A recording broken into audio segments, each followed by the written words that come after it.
காட்டுக்குள்ள சிங்கம் ஒன்று உறங்கிக்கிட்டு இருந்துச்சாம். அப்போ அந்த மரத்து மேலே இருந்த அணில் ஒன்று என்ன செஞ்சான், அந்த சிங்கத்து மேலே அங்கும் இங்கும் ஏறி குதிச்சுக்கிட்டு இருந்துச்சான்.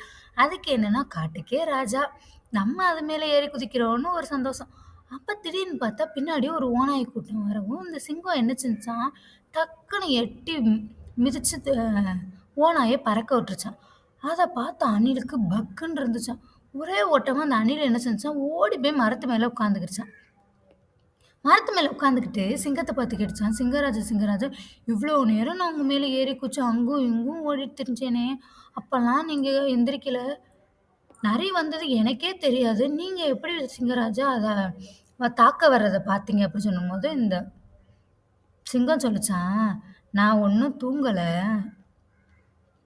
நான் அமைதியா முழிச்சு படுத்துக்கிட்டு தான் கிடந்தேன். நீ விளையாடுற அழக நான் ரசிச்சுக்கிட்டு இருந்தேன். ஆனா, அது வந்ததோ என்னைய தாக்க வந்துச்சு." அப்படின்னு சொல்லிட்டு இந்த சிங்கம் அந்த அணில்கிட்ட சொன்னுச்சாம்.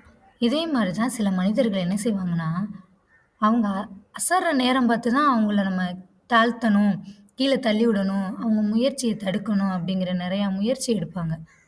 அதனால எப்பவுமே விழிச்சிருக்கிறது ரொம்ப நல்லது.